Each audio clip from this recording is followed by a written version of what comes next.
Paris, in the 1700s, was one of the most important cities on Earth.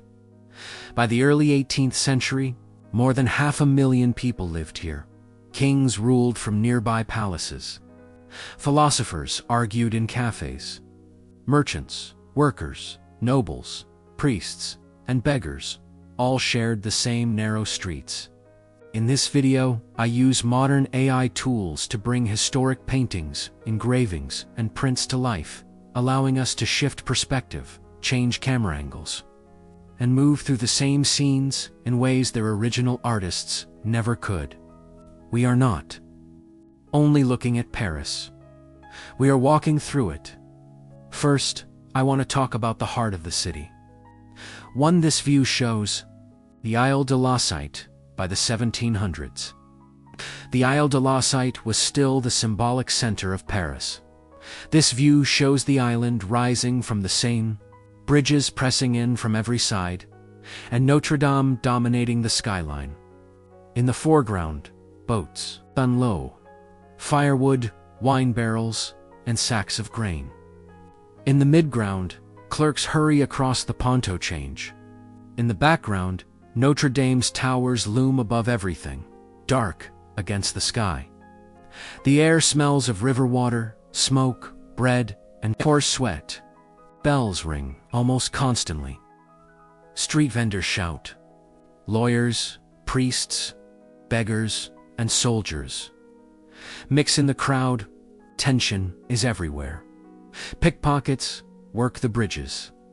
Flooding threatens the lower streets each winter. In 1719, after the Mississippi financial crash, anger and panic spread through these very lanes. The island mattered because it held the courts, the cathedral, and royal authority. Power passed through these streets. Later in the century, many medieval buildings were cleared. By the 1800s, Baron Haussmann's reforms erased much of this crowded world. Remarkably, this is a site you can still visit today. Standing where Paris itself was born, to this view shows the Louvre Palace by the 1700s. The Louvre was no longer a royal residence. Louis XIV had moved the court to Versailles in 1682. This view shows the enormous palace becoming something new. The courtyard fills with painters, sculptors, students, and visitors. The Académie Royale holds exhibitions here. Artists carry canvases under their arms. Foreign travelers wander in with guidebooks. Inside, the walls echo with footsteps and whispered criticism. Outside, booksellers and print dealers crowd the arcades, but tension remains. Food shortages in 1709 and again in 1740 sent hungry crowds through these very gates. Guards watched carefully. The Louvre mattered because it became a public center of culture and learning. By 1793, during the Revolution, it officially became the Musée du Louvre. What began as a royal fortress slowly turned into the world's greatest museum. Today, this same complex still stands, now crowned by the glass pyramid. 3. This view shows the Pont Neuf. This view shows the Pont Neuf, completed in 1607, but fully alive in the 1700s. In the foreground, street performers draw crowds. In the midground, sellers of fruit, pamphlets, and illegal books whisper their offers. In the background, statues and rooftops frame the river. People come here to see and be seen. News spreads here before anywhere else in Paris. The bridge is dangerous too. Quarrels break out. Thieves vanish into the crowd. Political rumors swirl, especially after the death of Louis XV in 1774. The Pont Neuf mattered because it connected the city physically and socially. It was Paris's main stage. Later, traffic increased. Buildings were cleared from the bridge, and the modern city took shape. You can still cross it today and feel its long memory under your feet. For this view shows the Faubourg Saint-Antoine. By the 1700s, this eastern district was Paris's working engine. This view shows narrow streets packed with carpenters, cabinet makers, metalworkers, and apprentices. Wood dust fills the air. Hammers ring from dawn to dusk. Families live above their workshops. Children run between carts. Workers eat thick bread and onions in the street. But life here is fragile. Prices rise, work stops, anger builds. In July 1789, this district will provide many of the men who march on the Bastille. The faubourg mattered because it held the city's labor force and its revolutionary spirit. Later, industry shifts. Railways arrive, the old workshops disappear. Today, the neighborhood remains a living part of Paris, layered with new life. 5. This view shows the Bastille Fortress. This view shows the Bastille standing like a stone shadow over eastern Paris. In the 1700s, it is a state prison. Inside, political prisoners, writers, and critics of the crown are held. Outside, the market bustles. The fortress inspires fear. People whisper about who is locked inside and why. On July 14, 1789, everything changes. Crowds storm the Bastille. After hours of fighting, it falls. The governor is killed. The French Revolution has begun. The Bastille mattered because its destruction became a symbol of freedom. Later, the fortress is completely demolished.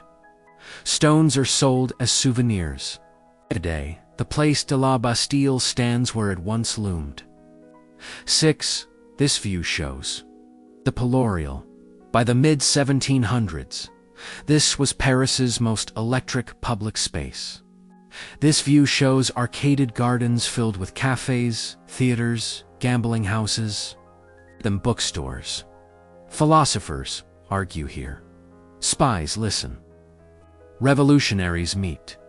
The air smells of coffee, perfume, and tobacco. Music drifts from open doors. Tension builds as censorship battles unfold. Police watch closely, but ideas spread too fast. The Palais-Royal mattered because it became the political heart of revolutionary Paris. Later, its influence fades as power moves elsewhere. You can still walk its gardens today. 7. This view shows the Seine quays. This view shows the Seine flowing through the city's veins. Boats bring grain, wine, wood, and stone. Washerwomen scrub clothes along the banks. Children dive into the water in summer. Floods threaten homes each winter. In 1740, freezing temperatures nearly stop river trade. The Seine mattered because Paris depended on it for survival. Embankments are later rebuilt. Bridges multiply. The river becomes more controlled. Today, it remains Paris's central artery. 8. This view shows Place Louis XV, 10th Place de la Concorde by 1755. This new square celebrates royal power. This view shows wide open space, grand statues, and elegant carriages. But in 1793, this same ground becomes the site of the guillotine. Louis XVI and Marie Antoinette are executed here.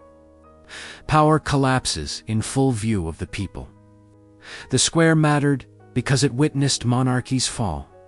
Today, it is called Place de la Concorde. 9. This view shows Les Halles. This view shows Paris's great marketplace. Fish, meat, bread, and vegetables arrive before sunrise. The noise never stops. The smell never leaves. During shortages, riots break out. In 1789, women march from here to Versailles, demanding bread. Les Halles mattered because it fed the city. Later, the markets are relocated. The old buildings are demolished. Today, the area survives in a new form. 10. This view shows Montmartre and the city's edge. By the late 1700s, Montmartre stands outside the city wall. Windmills turn on the hill. Vineyards grow. Artists and workers gather. From here, Paris spreads below like a living map. This edge of the city matters because it shows how Paris keeps growing, changing, and absorbing new life. Today, Montmartre remains one of Paris's most famous neighborhoods. Paris in the 1700s was not just a place. It was a living force of history. Power, hunger, art, fear, hope, and revolution all moved through the same streets.